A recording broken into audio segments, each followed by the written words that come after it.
if you think about, pioneering going to Mars, obviously landing in Mars is one thing, but the journey to get there and the people involved, that's the real story. Welcome to the Labs Report, a podcast by Flagship Labs. I'm Justine Levin-Allerhand. And I'm Avak Kahvejian. We lead Flagship Labs, Flagship's innovation foundry, where new ideas get generated and companies get created. You've been at Flagship since 2011.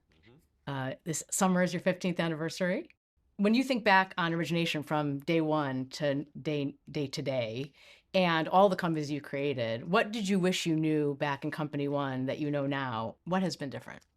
Well, when I first started, my first project was to brainstorm Moderna with Nubar and Stefan.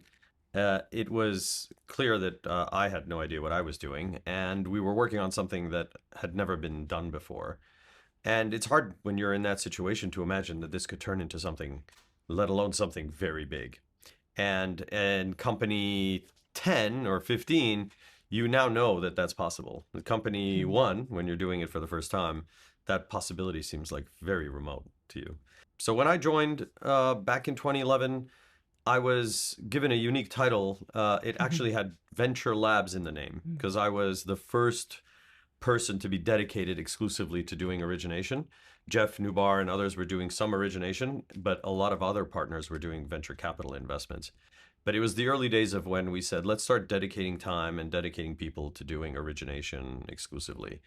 And I got to work on Ceres, the microbiome company, and then we started building teams, and we started to parallel entrepreneur instead of doing serial entrepreneuring in those early years.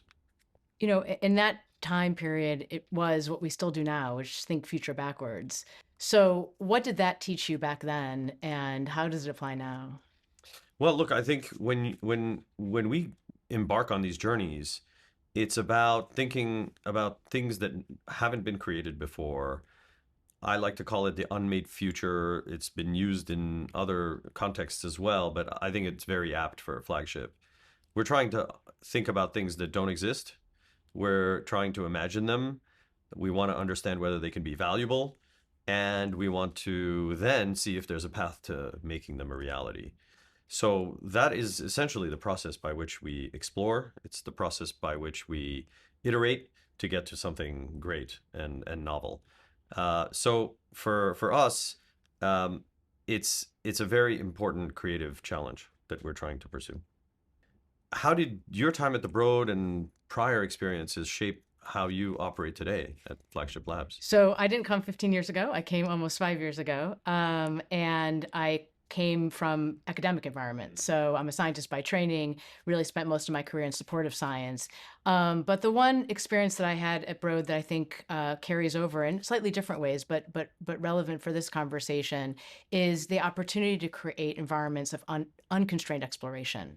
So how do you give people the freedom to imagine, to explore, well before you're actually picking up a pipette or doing an experiment, and allowing people to imagine what may be possible? I mentioned future backwards. The ability here at Flagship for us to imagine a future with precision, maybe not with accuracy, but with precision, and then work our way backwards scientifically such that it is possible to create that modality, that bioplatform, create that solution, is really what's special about this place. That while you were only a handful of people in Venture Labs back 15 years ago, I could hear it, that spirit has carried through all these years. So this idea of future backwards that we've been talking about in Flagship Labs, but we didn't actually define what is Flagship Labs. We all talk about flagship pioneering. What's Flagship Labs within that context? How do you describe Flagship Labs? So I like to refer to it as the institution within the institution. So within Flagship Pioneering, Flagship Labs is the innovation foundry.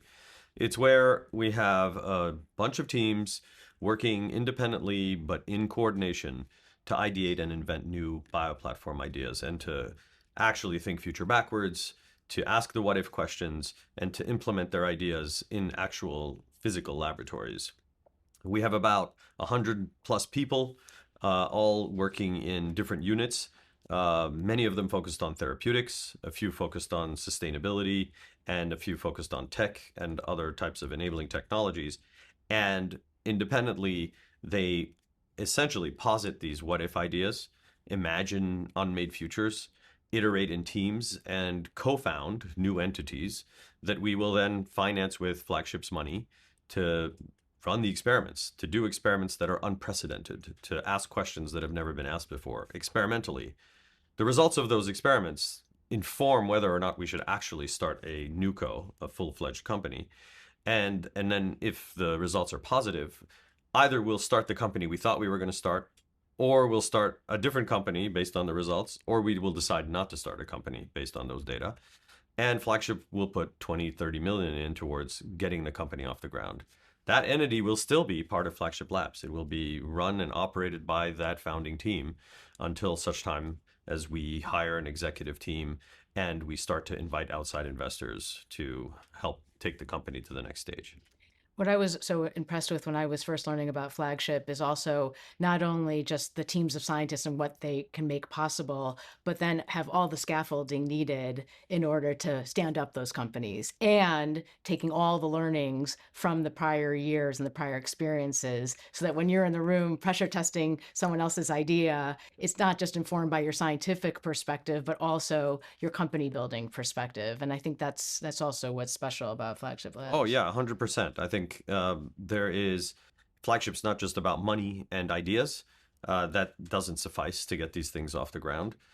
Without the operational teams and functional teams that have built best practices over the years to help startups get on their feet very quickly, we wouldn't be able to do this in an accelerated fashion. And furthermore, we've hired many people who have deep and extensive pharma experience, manufacturing experience, regulatory experience, all of which helps us create programs from these companies, without which we wouldn't have multi-product platforms. For us, the idea of just having a platform that's a technology is not sufficient. These things must produce medicines, they must produce products, sustainability products, and other, in order to have an impact and to create value, for sure. So, what do you feel has been missing in the way early science is communicated and shared? So a couple things. I think first, sometimes we don't think about the people behind it.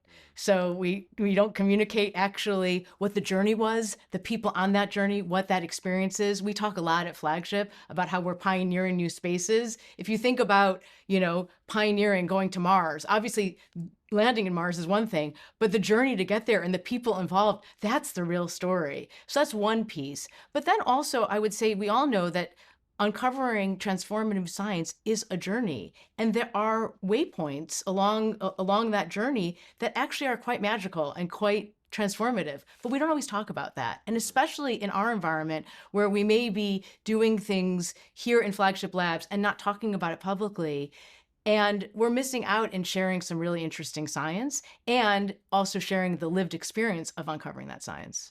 Right. So I think we wanted to showcase that to the outside world. That's what the Substack is about, and that's what this podcast is about, to really highlight the people and the thinking process and maybe some of the emotions behind the data, because there is a journey here and it's iterative. And I think most people could see a website, they might see a white paper, they might see publications from some academic group and think everything is just basically quite mechanical.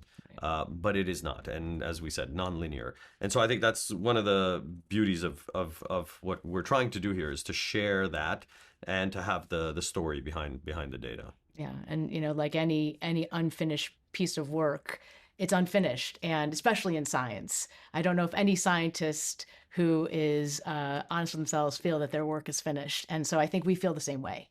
So you'll be hosting our first deep dive podcast with Mike Hamill from A Biologics, a company that you helped co-found with Mike and a small team of people in your group a few years ago.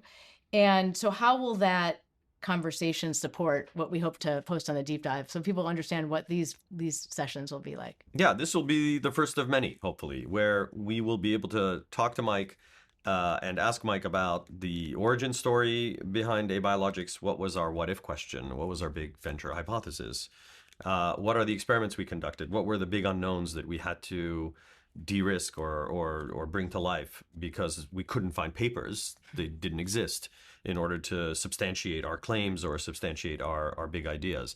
And we will showcase the data, of course, on the Substack, but Mike will give us some more color into the thinking process behind the experiments and what surprised us or what didn't surprise us, what validated what we had hoped in the data.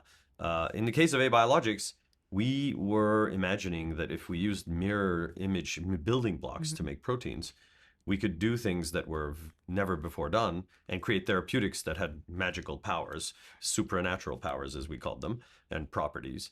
But we didn't know if that was going to work. We didn't know if we could build them. We didn't know if we could design them. And then we didn't know, once we did all that hard work, are they going to actually have those supernatural properties?